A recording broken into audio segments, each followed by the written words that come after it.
And we went out and we took a look to see if we could find it, and we did. On the first day, the Mir 2 actually found this shipwreck, and we recovered some materials off of her. And what we recovered were not only coins, but also pottery, glassware, things as you've seen from this ship. What we came to find out was that this ship was an English merchant ship, quite possibly involved with the slave trade back in the 1810 period. And what we found, and why we came up with that conclusion, was in this box, in this little box, there was a piece of newspaper, and wrapped in that newspaper were 13 gold coins. This is one of them, and this particular coin went all over the New World back in the day. This was minted in South America, in Brazil, and it went to New York City, and it was stamped there. Then it went to Granada, and it was stamped there. And each one of the stamps that are on it, and there's 4 of them on there, each one of them tells a different tale about where this coin has been. The box that it was in was minted in probably about 1780. What we know is that this ship was down in the Caribbean because these coins were wrapped in a piece of newspaper, and that newspaper we could still read. And it was from Jamaica in about 1809. And what we found in that newspaper was that there were a lot of mentions of slaves. And what we believe today is that the materials that we're finding off of this ship are actually speaking to us of the slave trade at that particular period. This ship was probably involved in the triangular trade route between England, the Ivory Coast of Africa, Jamaica, and then back to England. And we were on its return voyage is when it went down, and what we found were a cargo of coconuts, rum bottles, if you will. That's where all those wonderful glass bottles come from, and these particular pieces, which kind of show that there was a large sale that took place. Well, what we're trying to do, of course, is to show these coins for what their historic worth is, you know, these coins, this shipwreck, we believe, may be involved with the slave trade, which makes it very unique, you know, especially on its return voyage. So we have a vessel that's loaded with coconuts and rum bottles and all of that, and you've seen most of those, you know, and what we're now trying to show is what they were doing in between one place and another. And this is their return voyage after dropping off the slaves. There was no iron left because iron at that depth just deteriorates really quickly. So what we had was bits and pieces of wood on that ship, and these artifacts, and these are the artifacts that we've managed to bring up. Found a telescope. Well, you would call it a telescope, a spyglass, if you will. It just came out, and it was made of wood. It's a beautiful piece. We found a couple of the guns that the captain might have had on board. It wasn't a heavily armed ship, from what we could see, which means it may have been traveling in consort, or, you know, with a fleet of ships that were, you know, well armed at the time. In 1810, when we believe the ship went down, we think that we know that there were at least 3 really bad storms, and this may have been caught in one of those storms, and it was just one of the smaller ships that were lost. We found 2 octants, basically they're forerunners of the sextant that were made by Spencer Brown & Company out of London. And we also found, of course, the spyglass, which was also made in London. So we know that this was an English ship, possibly an English colonial ship, because what we do know is that the ship was made out of cedar. So, you know, being made of cedar, and you could still smell the cedar smell, like a cedar closet that you walk into today. That let us know that this ship was probably made in the New World. In 1810, 1811, 1812, there were a lot of ships being taken by the English as prizes because they thought of the Americans as sort of their enemies at the time. It wasn't until 1812 that was officially declared in the War of 1812, but there was a lot of things happening beforehand where ships were being taken and sailors were being taken off of those ships. So we have a good connection to a lot of historical things from this one particular ship. I think that they had let loose a lot of slaves and that they were bringing back a payment for whoever their mercantile master was, and that's where we find these gold coins.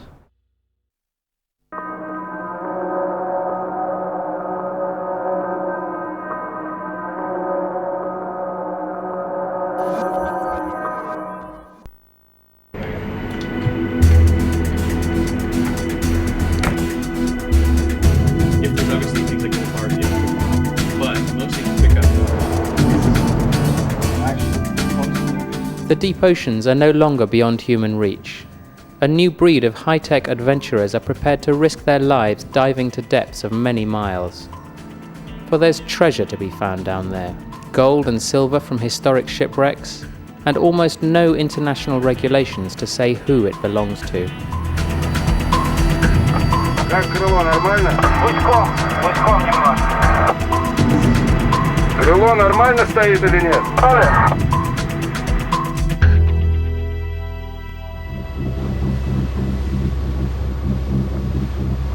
Mike McDowell begins a journey into the Bermuda Triangle, where many over the centuries have found death. McDowell hopes to find treasure. I've done a lot of expeditions, and I'm not trying to say that I'm cool, calm and collected. You know, I sort of have my adrenaline pumping as well, but you know, my personality is such that I don't sort of get wildly excited. Mike is Australian, the ship is Russian, a former flagship of Soviet scientific research. Sailing very soon. Pilots on board, so we'll be out of here in 10-15 minutes. No hurricanes in sight, so hopefully that's going to stay the way. Okay. For a research ship, the Keldysh is big and fast. It will take 2 days to reach the target about 500 miles to the southwest.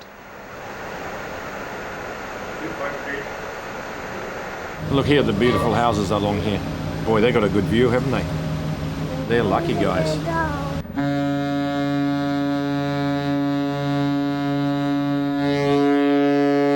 The deep-sea sonar scan used to locate Liberty Bell revealed a number of other objects on the ocean floor. One in particular stayed in Kurt Newport's mind and led to a dream of fabulous quantities of gold. And this is the target we're interested in. And actually, I mean, at the time we did a search, we didn't even assign it a target number because it was just clearly not going to be the spacecraft, and we were interested in the spacecraft. So Mark Wilson, your side scan guy, takes a look at that, and what does he say? Says that's an old shipwreck. If it is a wreck, and you know the assumption is that it is. You know, Jim Sinclair, the marine archaeologist, tells the team what they want to hear: that Spanish galleons used to sail in these waters, laden with treasure for the Spanish king. The ships would seek out the Gulf Stream to speed their journey home. Unfortunately for the Spanish, it's also the main course of most of the hurricanes that come through. A lot of times the king was pretty desperate for treasure, so he would take the risk and say, send it on back. And you know, there's plenty of these ships that went out and are just gone without a trace. There's only one snag. The wrecks lie about 5 kilometers down, until recently an impossible depth to work at. This is where the former Soviet research vessel comes in. On board are two of the world's most powerful deep-sea submersibles. Mir 1 and Mir 2 are designed to take human beings to the bottom of the sea and shield them from the crushing pressures of depths of up to 6 kilometers. They were commissioned by the USSR during the last days of the Cold War. The claws, the bright lights, the suckers and the blowers were meant for scientific work, but these devices are also ideal for treasure seekers. The ship's engines come to a halt in mid-ocean. The Keldysh has reached her destination. Before any diving can take place, steps must be taken to ensure ultra-precise underwater navigation by the two submersibles. 4 acoustic beacons will be released onto the sea floor at the corners of a mile-square box surrounding Kurt Newport's coordinates for the wreck. These so-called transponders will help the Keldysh and the 2 Mirs maintain position within the target area.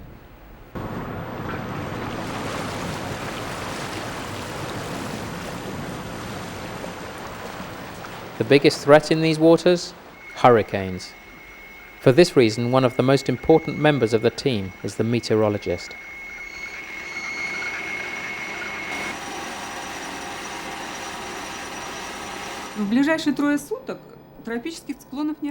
For the next 3 days, no tropical cyclone is expected. If there were one, the waves could grow and head towards our position. But so far, it seems, the next 3 days will be quiet. The weather should be just fine for our work. If their calculations are correct, below them is the wreck of a fabulous ship.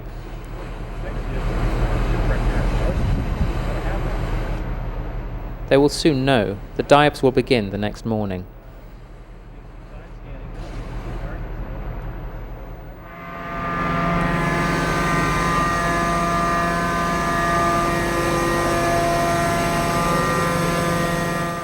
As befits the discoverer of their diving target, Kurt Newport boards the first Mir. The dive will be a test of the accuracy of his calculations. Alrighty, go get him, Curdy.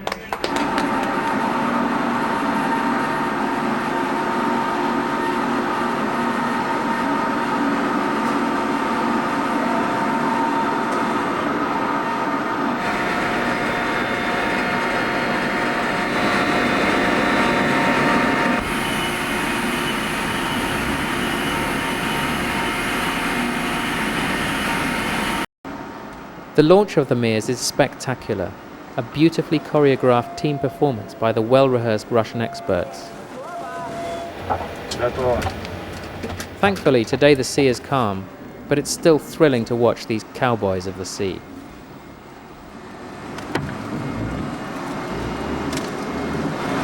Doesn't matter where the ship is from or when it's from, it's still a piece of history. All ready? And there's only one way of finding out. We go find the wreck. We hope.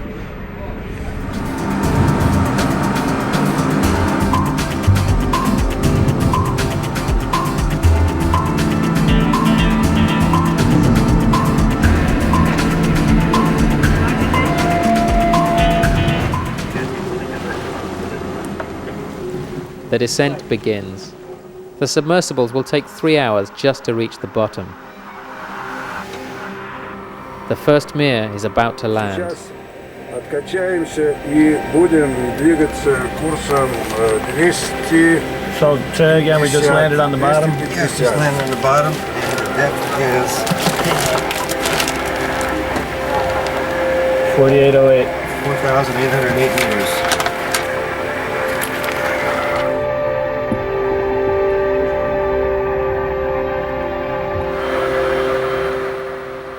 Mir 1 finds a lot of sand, but no galleons.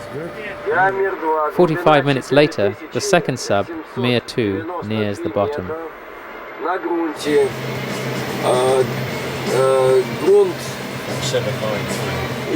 Mir 2's instruments reveal shadows in different directions.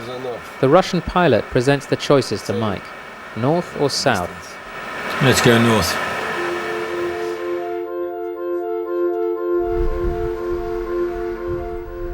Far below the mothership, the 2 Mir submersibles are crisscrossing the search area. Will they find the wreck?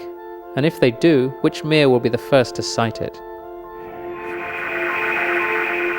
The Russian pilot sees something. Oh, I see. What? I see. What? Oh, yeah, what's this down here? Look, what's this? It's a boat, it's a boat. It's a boat. Look, it's the bow of the boat.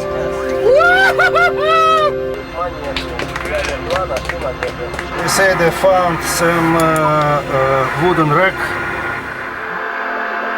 Look here, look at the hole. Look here. Guy, look at this. Look here, look here, look here.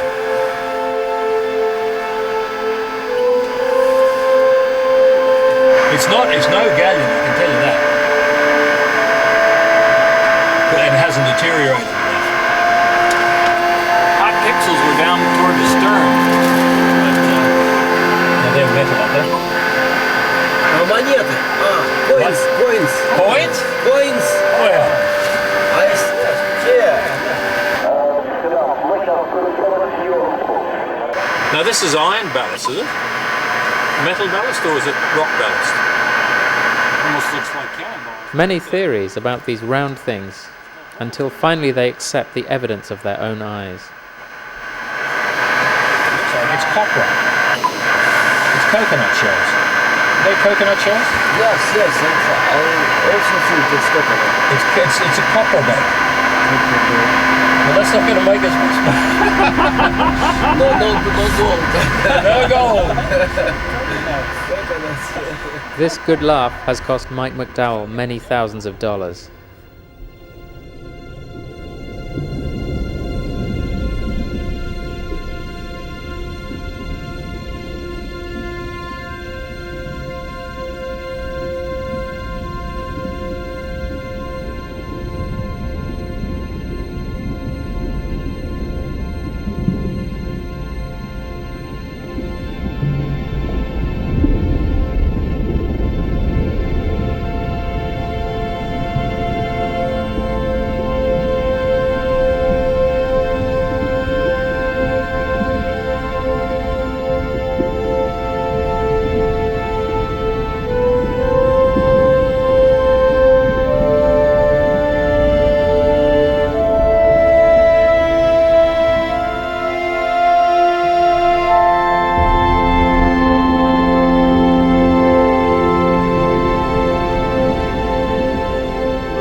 Ваше сообщение о перерыве связи на переход. Before long, Mir 2 returns, with more satisfied customers. Is that an old bottle? Yeah, it's hand blown. It was blown into a mold. There's, what would you say, 20, 30, 40 bottles down there? 20, 30, 40 bottles, yeah. What we're planning at the moment is another 2 dives. So there'll be 1 tomorrow. And probably The investors decide to go ahead with further dives and salvage what they can. Straight ahead. Right there. Look. I don't see it. Do you see it? Look out your window. Look straight out your window. Your window. Your window. Can't believe you can't see it. It's right there.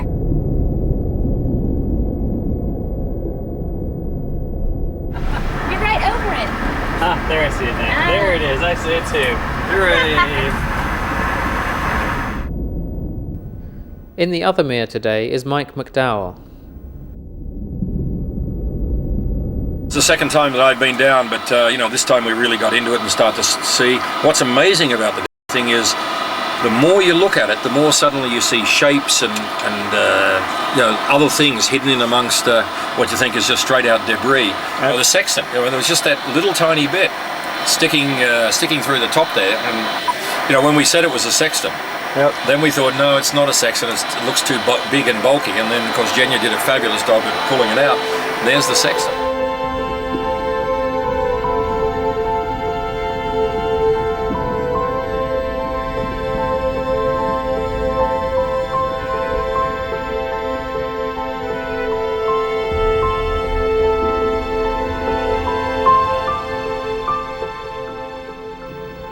As they discover more and more of his possessions, disappointment is replaced by curiosity about this vanished coconut trader. Everything points to this being a mercantile vessel which sank almost 200 years ago at the height of the Napoleonic era.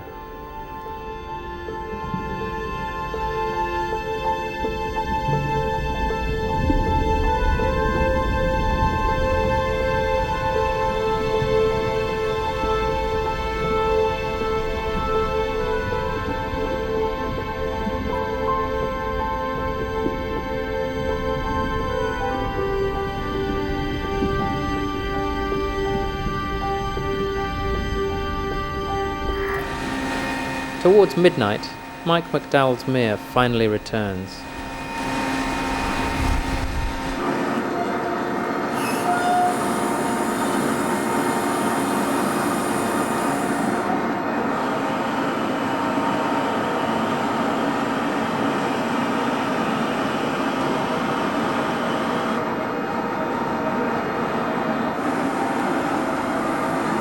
The remains of 2 pistols. Not much left, just the wood. At least for those of us from England. There's some kind of contents in it. So we at least know it. That might be what's left of it.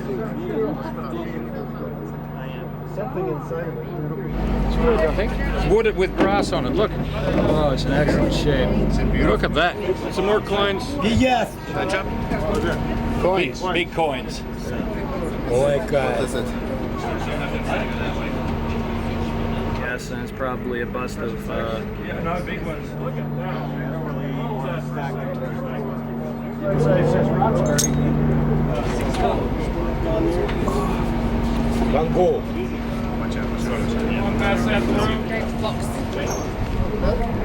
To prove there were coconuts, that's a 190-year-old coconut. So these were 2 things we were hoping they would make it: the copper pot and the piece of fabric. So, Where's Georgie? actually, it feels like silk. Is that beautiful and black?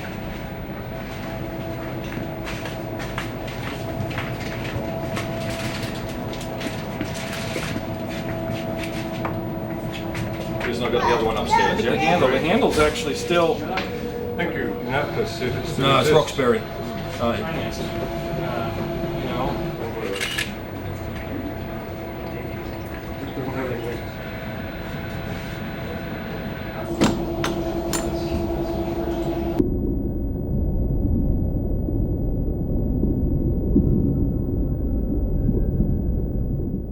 a big emerald cross in it. On the very last dive, an unexpected bonus. This box at least is made of gold. It was in the gold box you saw, and it was wrapped very tightly in newspaper. And the newspaper's in English from 1809. When they cleaned it and opened it, they found a small hoard of coins.